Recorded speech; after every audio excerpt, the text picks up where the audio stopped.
Wayfinder has come out of early access and is now available on PC and PlayStation 5, with an Xbox Series release also expected to come out quite soon.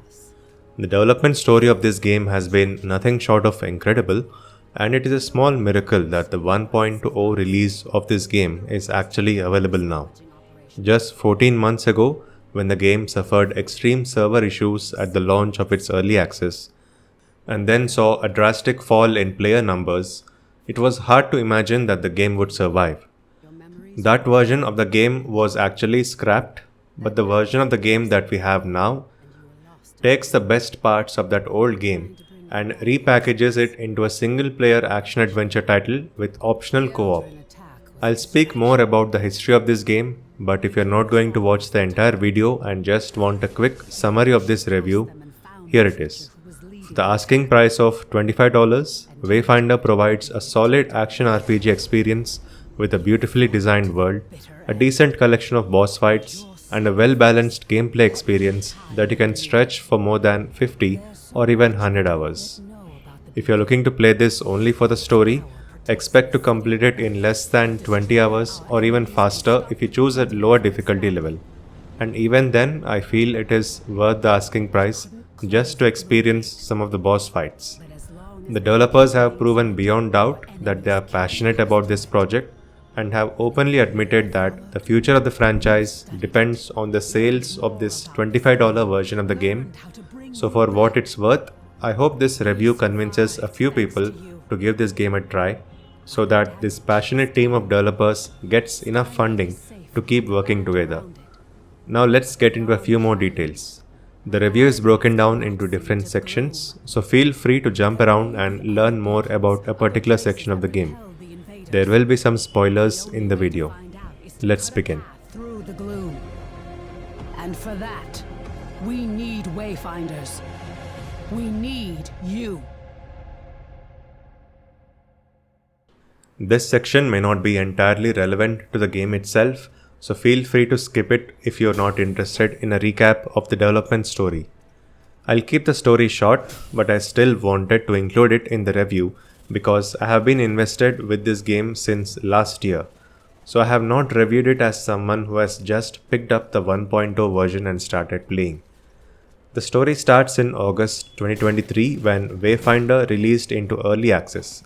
Developed by Airship Syndicate and published by Digital Extremes, it was meant to be a free-to-play MMORPG. The early access version was, however, a paid one and did not have a smooth launch. For the rest of 2023, Airship Syndicate continued releasing patches in an attempt to keep improving the game, but user numbers were not really moving up. In April 2024, Airship Syndicate announced that they would now be the publisher of the game, taking over from Digital Extremes. A month later, another big announcement revealed that the MMO version of Wayfinder was being scrapped and that it would now be rebooted as a single-player action RPG title with optional co-op play. This new Wayfinder had its rebooted early access launch in June 2024, and 4 months later, we now have the 1.0 launch.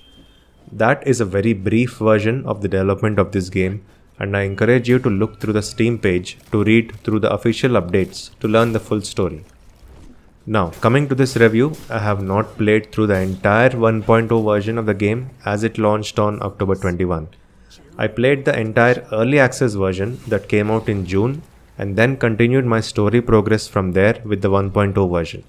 So frankly speaking, I'm not aware whether the early game experience has changed drastically right now, but after reading the patch notes, I can safely guess that whatever I say here about the early gameplay is still relevant. The new content that was added with the latest update took me around 2 hours to beat on the lowest difficulty, and it was quite enjoyable. With that said, let us now talk about the various parts of the game. We lived in an age of wonders. We wove magic into steel and shaped the elements with our words. And yet, even in this golden age, there were stories of cities falling to darkness. Wayfinder is one of those games where the story exists mainly to take you from one boss fight to the next. The story in here is minimal, although it is well narrated with a mixture of still cutscenes and text. Essentially, the world is in danger, and you are a superhero who is summoned from the past to fight the evil villains in the present. That's not to say that there isn't any depth to the story.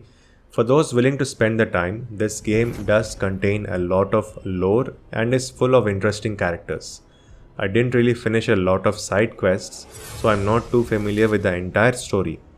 But looking at the story just as a device to guide you through the main sections of the game where you go from one boss fight to the next, it was quite interesting and I never felt the need to skip any cutscenes or speed through the text. But we weren't defenseless. We must get to the beacon! This is foul magic. Silo, clear a path. On it! Horns, anger issues. Remind you of anyone? Shut up and fight.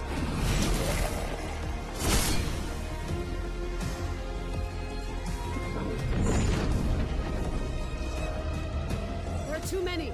Make for the gate.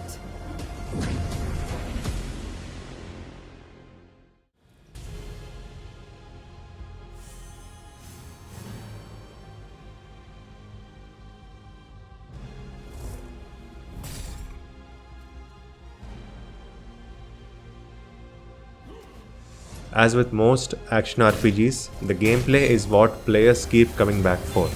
This is also where the MMO origins of the game can still be clearly seen. There are a lot of quests and side quests that require you to keep hopping from one vendor to the next for seemingly no particular reason. There is also a lot of emphasis on loot drops, where nearly every activity you perform in the game tries to reward you with some kind of item that can be added to your inventory. It can be a weapon, a piece of armor, a crafting resource, or one of many currencies that can make you more powerful in the game. There are also 2 battle passes left over from the MMO days of the game. The developer chose to leave these in because they still offer quite a few good rewards to those who want to level them up. They are included with the game and do not require any separate purchase. In fact, there is no way in which you can spend real money inside the game. You buy the game once and you get everything with it. With no shop or microtransactions, the game simply showers you with loot all the time. While this is good, it can also be a bit tiresome, especially if you are not sure how to identify the good items from among the less appealing items. Let us now talk about the characters themselves, the Wayfinders, of which there are currently 8 in the game. You initially get to select one from among 3 choices at the start of the game, and then unlock other characters by simply playing the game. There's also a very thorough upgrade system called Awakening, where you can evolve your Wayfinders 5 times each. But each time you have to farm for a bunch of materials and gold to upgrade them. Doing this 5 times each for all of the 8 characters seemed like a tiresome thing, so I didn't even try using this system. But hardcore fans of the game will be pleased to have this enormous checklist that will take them several dozen hours to complete. Each Wayfinder has 4 abilities and can use any weapon in the game. The weapons themselves come in various shapes and sizes and offer either melee or ranged combat options. So it becomes a game of trying to find the best combination of a Wayfinder and a weapon. This offers a lot of scope for build crafting. I ended up going with Grendel and a great sword for my end game build and easily cleared everything without breaking a sweat. The core gameplay loop is to discover dungeons known as Lost Zones, clear them, and eventually fight a named boss who lives in that area. There are a little over 20 of these boss fights, also called hunts, which may be a lot or a few depending on how you look at these things. Apart from a few repeats, most of them are quite uniquely designed. The single player redesign actually helped make some of these fights more enjoyable because in the online form of the game, server issues could severely impact the performance.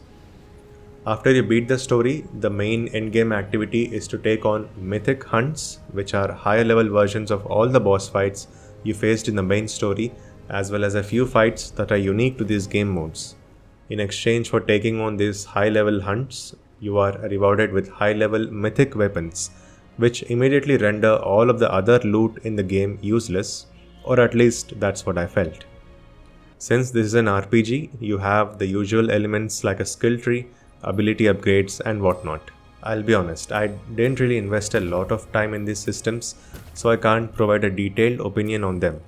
But again, for those who like having a bit of depth in their games, Wayfinder does have a lot of variables to keep you happy for several hours.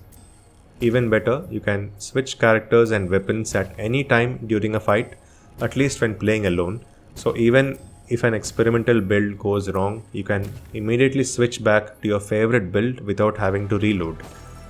The 1.0 update added a new grapple gameplay mechanic which speeds up an otherwise slow player movement system. However, it is currently limited to the newest area of the game, the Crucible, and it remains to be seen if it will be added to the older areas as well. Until then, players can continue using a mount and the fast travel system to get around the large maps faster. There's also a housing section for the game where you get a huge apartment and can decorate it with cosmetics that you can find across the game. I'm not a huge fan of decorations, so I didn't really engage with this part of the game, but there are a lot of people who love having this feature, which acts as a good change of pace from all the action. For those of you, there's a whole lot of space to set up the house of your dreams. To sum up the gameplay, I felt there was enough depth and complexity offered to keep players of all types happy. And looking at my playtime of over 140 hours since last year, I can confidently say that this is a well-designed game that is worth your time.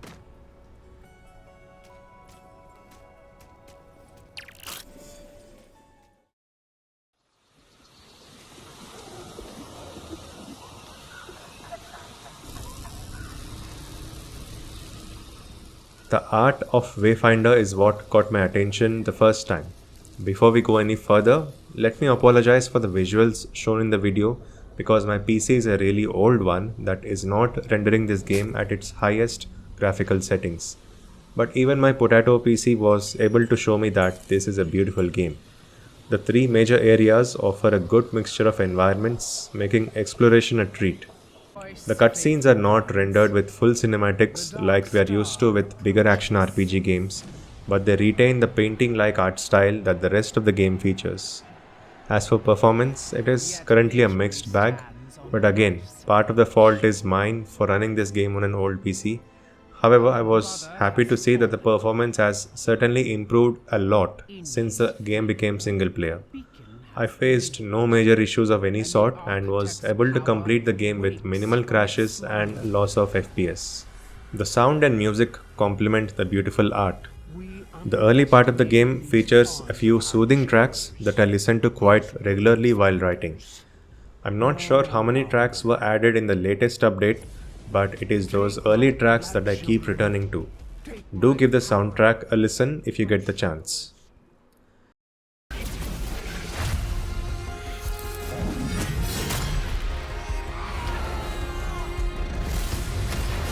The future of Wayfinder is now in the hands of the gaming community.